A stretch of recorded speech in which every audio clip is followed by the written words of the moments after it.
The first thing people noticed was the silence. Not the peaceful kind, the kind that follows a slap in a crowded room. The kind that makes everyone hold their breath because something terrible has already happened and something worse is about to be revealed. That silence had lived for years inside one woman's home, growing heavier with every smile she was forced to wear. If you love deep, emotional African stories filled with drama, patience, and shocking twists, don't forget to like and subscribe. Drop a comment and tell us where you're watching from. Now, let's begin. For 17 years, Nkiru Adebayo lived a life that looked complete from the outside. The compound in Ibadan was always neat. The flowers were watered every morning. The gate never creaked. Her children were well-dressed, polite, and known in church for their good manners. Visitors often said, "Nkiru, you are lucky. Your home is peaceful." She would smile, a small smile, controlled, careful. But peace was something Nkiru had not known for a very long time. She had married Colonel Adebayo with hope in her heart and pride in her steps. Back then, Colonel was not yet the man people admired at events. He was just ambitious, sharp-tongued, and full of promises. Nkiru believed in him. More than that, she invested in him. When her father died, he left her land. Not one, not two, several plots across choice areas, some inherited, some bought long before she married. In her culture, that inheritance was powerful. It was security. It was legacy. Colonel had held those documents in his hands once and laughed lightly. "My wife is richer than I am," he joked. Kira laughed too. She did not know that some jokes were prophecies spoken with bad intentions. Over the years, she became the woman who held everything together. She raised their 3 children almost alone. Colonel was always busy, business meetings, late dinners, weekend trips that never included family. When he was home, his body was present, but his mind was elsewhere. At first, Thru tried to talk. "Colonel, you don't ask about the children anymore," she said one night as she folded clothes. He didn't look up from his phone. "You worry too much. I'm providing, aren't I?" Another time, she tried again. "We hardly pray together now." Colonel sighed, irritated. "Is everything prayer to you? I'm tired." Slowly, conversations turned into silence. Silence turned into distance. Distance turned into humiliation. The first public embarrassment came at a wedding. Colonel arrived late. Not alone. He walked in with a woman on his arm. Bold makeup, loud laughter, red lipstick that announced her before she spoke. People stared. Whispers followed. "Nkiru, is that not your husband?" someone asked softly. Nkira looked up. Her hands trembled slightly, but her face remained calm. Colonel saw her. Their eyes met. He did not let go of the woman. That was the day Nkiru learned how to swallow pain without choking. Her name was Zara Cole. Zara was everything Nkiru was not allowed to be: loud, flashy, fearless.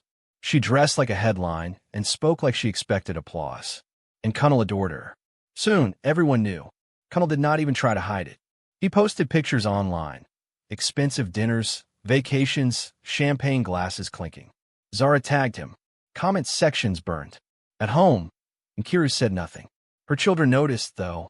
"Mummy, why do people say bad things about Daddy online?" her daughter asked one evening. Nkiru paused, then answered gently. "People talk when they don't know the full story." What she did not say was that sometimes, even when they know the story, they still talk. While Nkiru stayed home managing the household, Colonel's life changed rapidly. New cars, new friends, new confidence. He began to dress like money itself feared him. What nobody knew, what Nkiru herself only discovered by accident, was how he was paying for it all. One afternoon, she went to look for her land documents. She wanted to update her records, maybe plan something small for the future. The brown envelope was not where she kept it. She searched again and again. When she finally found copies, her heart dropped. The signatures were hers, but not hers. Dates she did not recognize. Transfers she never approved. Her inherited lands, quietly, cleverly, had been moved into Colonel's name. She sat on the bed for a long time, holding the papers like they might bite her. That was when the full truth hit her. Colonel was not just cheating on her. He was building his new life on her back. Every luxury Zara enjoyed, every shopping spree, every promise of bigger things coming, was funded by land that belonged to Nkiru. Land her father left for her children. Land meant for security. That night, Kunal came home late, humming. "Food?" he asked casually. Nkiru stood up and served him quietly. He ate without looking at her. As he washed his hands, he said, "I might be traveling again this weekend." She nodded. "Okay." Kunal paused, surprised. He expected questions, tears, accusations. Instead, he got calm. He smiled to himself. What Kunal did not understand was this. Nkiru's silence was not weakness. It was calculation. For 17 years, she had learned patience the hard way. And now, with the truth burning quietly in her chest, she was no longer just a wife holding a broken home together. She was a woman who had finally seen the battlefield, and she was preparing, quietly, for what was to come. Zara Cole did not believe in subtlety. She believed in entrances. The morning she drove into Nkiru Adebayo's compound, the sun was barely up, but her presence announced itself louder than noon. The gate swung open slowly, pushed by the force of a white luxury SUV that glittered like it wanted attention. The engine purred before, dying dramatically, as if it too understood the importance of the moment. Neighbors peeked from behind curtains. Some stood at their windows pretending to arrange flowers. Others openly leaned on their balconies. Everyone knew whose house this was. Everyone also knew whose car that was.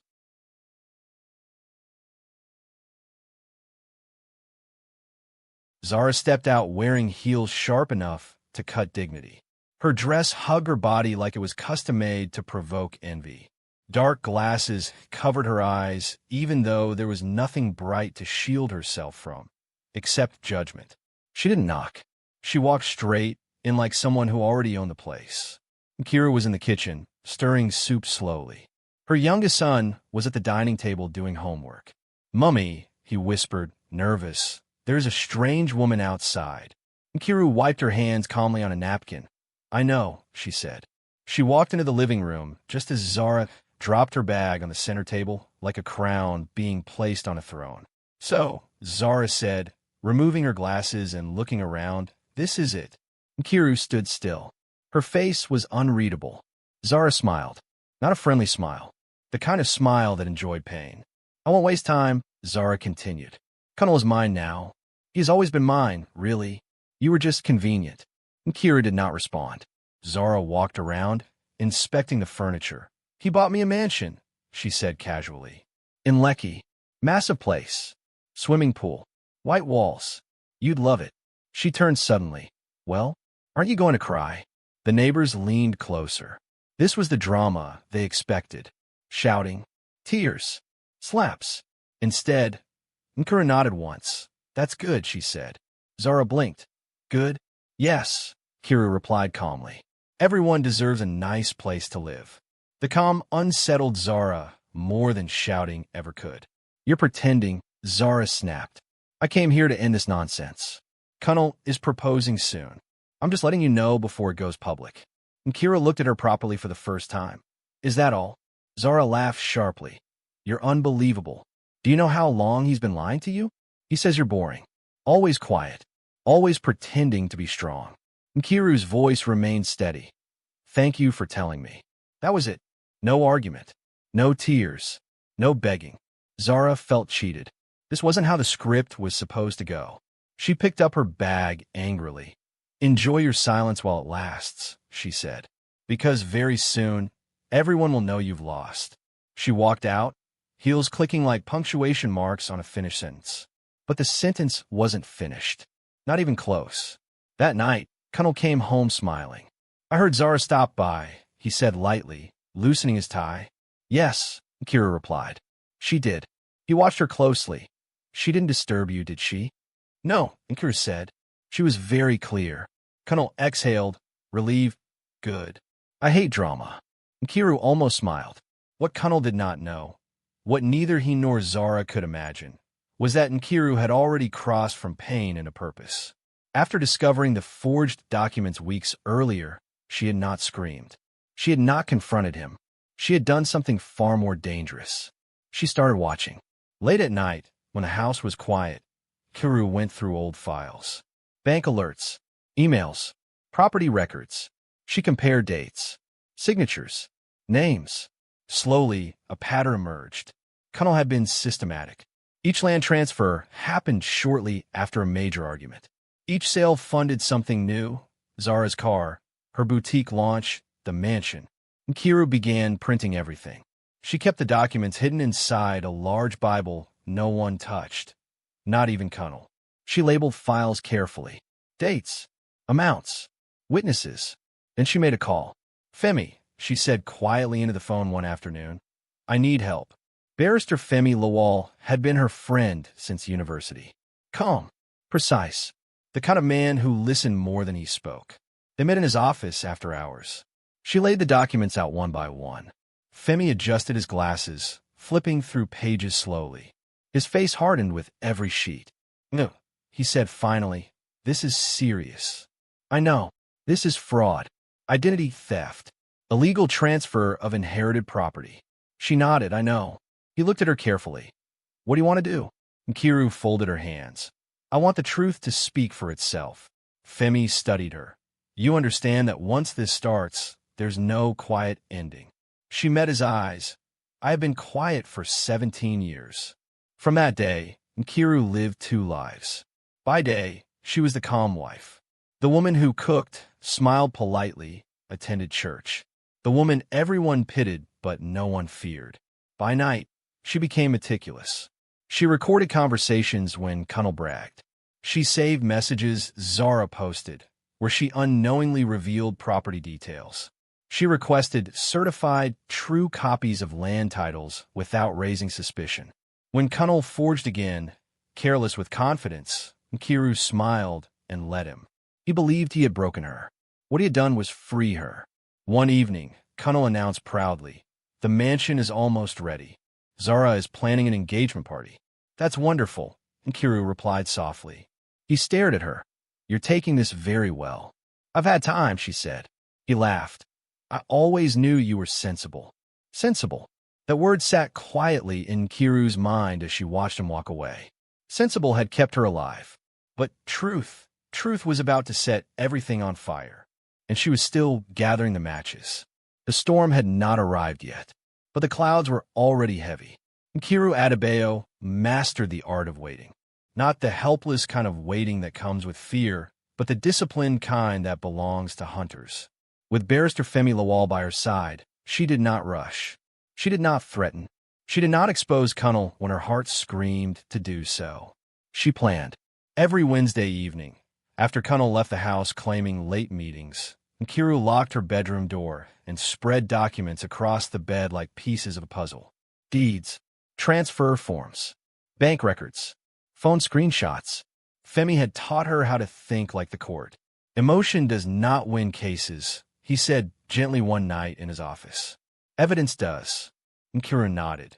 "Then we'll give the court so much evidence it won't know where to look first." Femi allowed himself a small smile. They worked quietly, methodically. Each forged signature was compared in Kiru's real one. Each land transaction was traced to payments that led straight to Kunnel's lifestyle and Zara's. They obtained certified copies from land registries. They requested transaction histories from banks.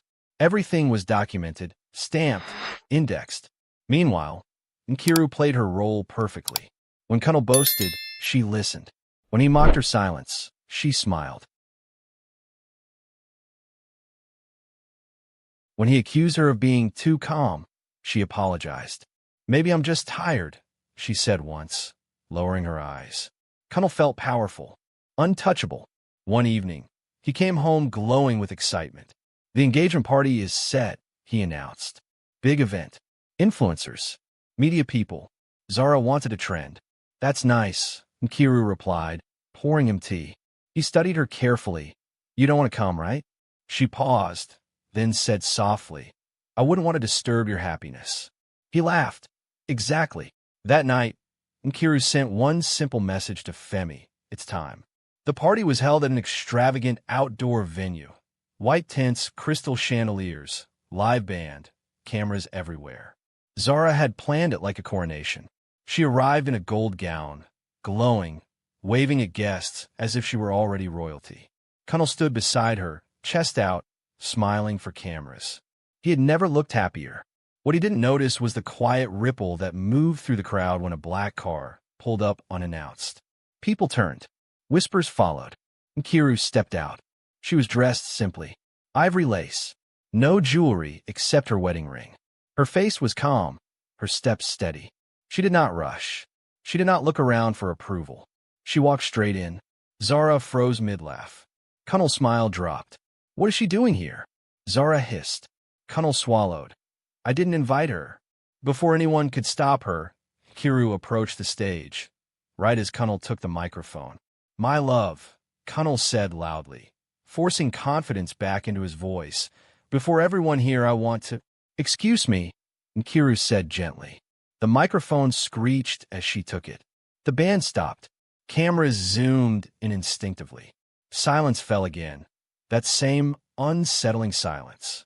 Nkiru faced the crowd. Good evening, she said calmly. I won't take much of your time. Connell rushed toward her. No, this is not the place. It is exactly the place, she said quietly. She turned to Zara. Congratulations, Nkiru said. The mansion is beautiful. Zara stiffened. Thank you. And you are? Nkiru smiled faintly. The legal owner of the land it stands on. Gasps tore through the crowd. Connell shouted. That's a lie. Nkiru raised a folder. Original deeds, she said clearly. Registered under my name long before this engagement was planned. She nodded toward the entrance. Uniformed officers stepped forward. Court officials followed, holding sealed documents. This property, Nkiru continued, along with 11 others, was illegally transferred using forged signatures. Zara's face drained of color. What is she talking about? She whispered to Connell. He couldn't answer. The officer spoke loudly. By court order, all properties listed are frozen pending investigation. Cameras flashed wildly. Phones were raised. Live streams began. Connell tried to speak. His mouth opened, but no sound came out. Nkiru handed the microphone back calmly. I wish you clarity, she said. And she stepped away as chaos erupted behind her. The silence shattered like glass. For a brief moment after Nkiru stepped away from the stage, nobody moved. It was as if the guests were unsure whether what they had just witnessed was real or part of the evening's entertainment. Then the murmurs started, soft at first, then louder, spreading like fire through dry grass. What did she say? Did you hear forged signatures? Police? Court order? Phones were raised higher. Someone's live stream comments exploded in real time. Connell stood frozen at the center of it all, his mouth opening and closing like a man struggling for air. Sweat gathered at his temples. This was not the script. This was not how power felt. One of the court officials stepped forward and spoke clearly, professionally, without emotion. Mr. Connell Adebayo, you are hereby notified that by an interim court injunction, all properties listed under your name that are subject to investigation are frozen with immediate effect. He handed Connell a document. Connell stared at the paper as if it were written in another language. This is madness, he finally said, forcing a laugh. This is some misunderstanding. My wife is emotional. Sir, the official interrupted calmly. This injunction is based on verified documents already filed with the court. The word verified hit harder than a slap. Zara stepped forward then, her voice sharp with panic. Excuse me. This house, this party, everything here, what do you mean frozen? The officer turned to her. Madam, the mansion you occupy stands on land legally owned by Mrs. Nkiru Adebayo. Zara laughed once. Loud. Unstable. That's impossible. Connell showed me the papers. Nkiru, standing a short distance away, spoke without raising her voice. He showed you copies. Not originals. She lifted another file and held it up. Not theatrically, just enough for the cameras to catch. These, she said, are the original deeds. Registered. Stamped. Verified. The media surged forward. Madam, did you know your husband was committing fraud? How long has this been going on? Is this why you came today? Nkiru did not answer them. She did not need to. Everything was already speaking for her. Connell's phone started buzzing violently in his pocket. He ignored it at first, but it wouldn't stop. When he finally looked, his face collapsed. Messages. Dozens of them. What is this scandal? Our board is calling an emergency meeting. We need clarification immediately. His business partners were already distancing themselves. The live band quietly packed their instruments. Guests began stepping back, some embarrassed, others thrilled to witness history being made. Influencers whispered excitedly to their cameras. "This is crazy," one said into her phone. "Guys, this is real.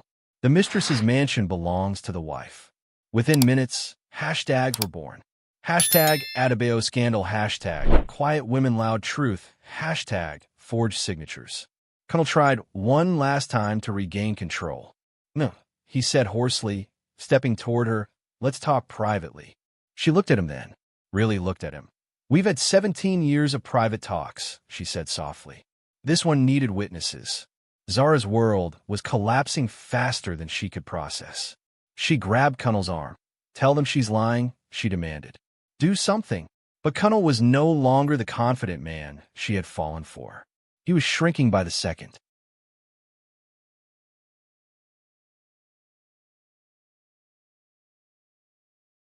Another officer approached. "Sir, we'll also need you to come in for questioning regarding allegations of forgery and fraudulent transfer." Gasps rippled again. Cameras zoomed closer. Connell shook his head in disbelief. This can't be happening. But it was. By the time the officers escorted him away from the stage area, the story had already escaped the venue. News blogs picked it up. Twitter threads multiplied. Videos of Nkiru's calm announcement replayed again and again. People analyzed her tone. "Look at how peaceful she is. Strength doesn't shout." She waited and she won.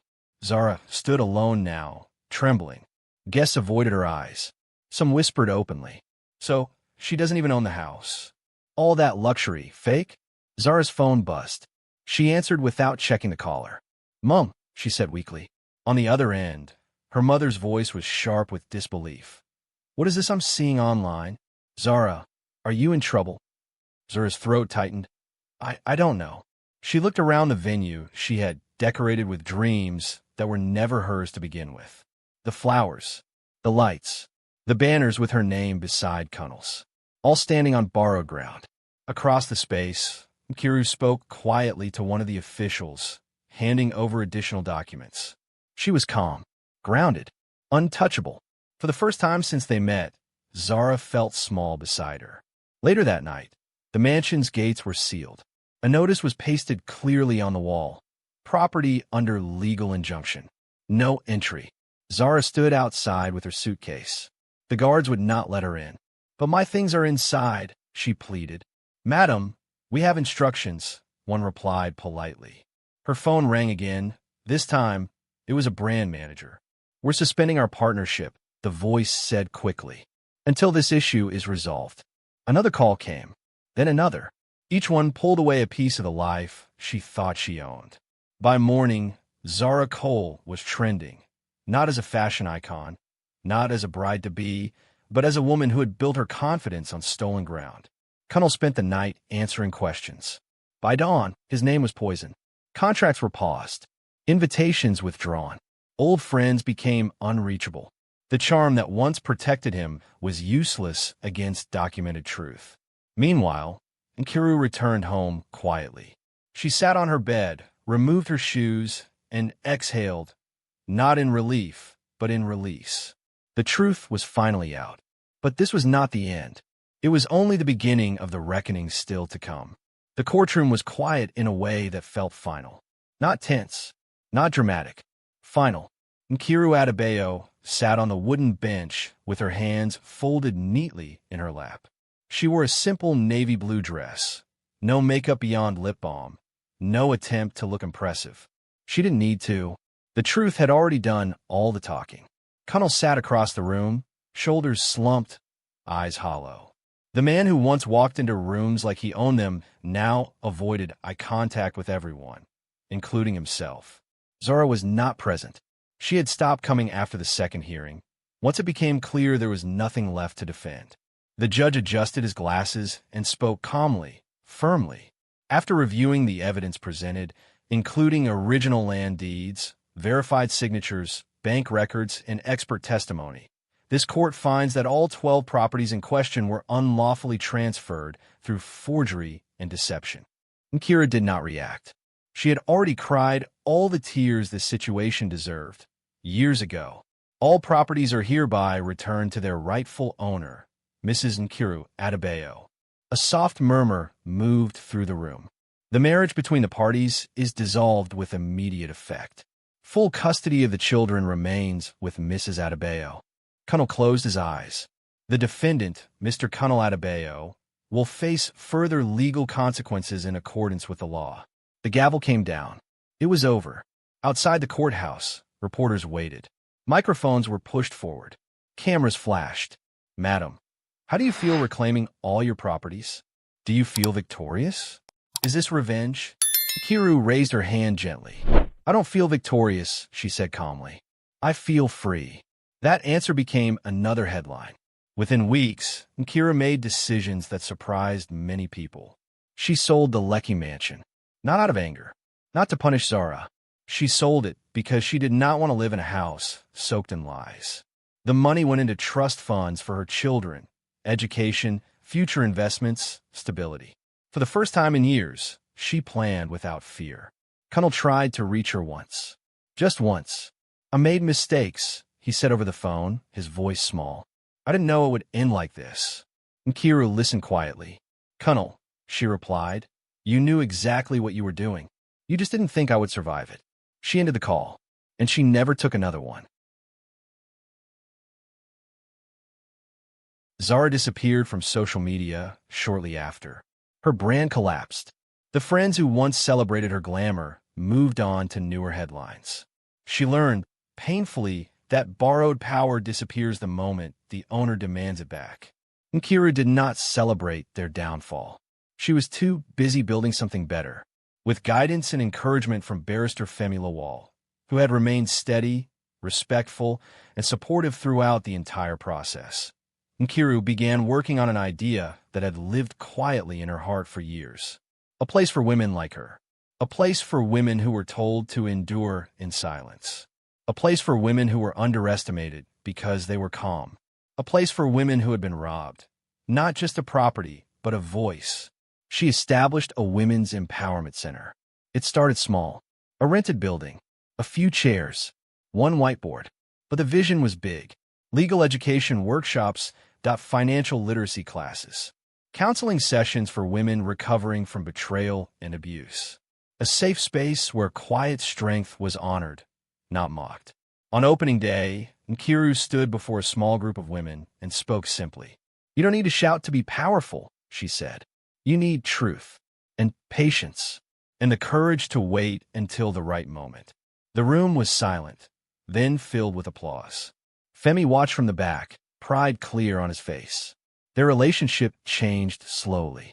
Respect came first, then friendship deepened, then something gentler, warmer, undeniable. One evening after a long day at the center, Femi walked Nkiru to her car.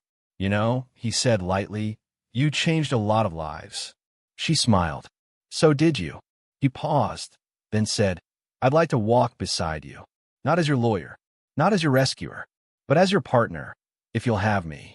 Nkiru didn't answer immediately. Then she nodded. Yes, she said, I would. The engagement was quiet. No cameras, no spectacle, just peace. Nkiru Adebayo had won, but not in the way people expected. She didn't destroy herself to destroy others. She didn't scream to be heard. She didn't let bitterness become her identity. She chose truth over vengeance, purpose over pride, peace over noise. And in doing so, she became something far more powerful than a woman seeking revenge. She became a symbol. Now, what do you think about this story? Do you agree with Nkiru's patience and calm approach? Or do you feel she waited too long? Do you think Kunal deserved forgiveness or consequences? And what about Zara? Victim, villain, or both? Drop your thoughts in the comments. We really want to hear from you. And don't forget to check the right corner of your screen for more deep, emotional, and powerful stories just like this one.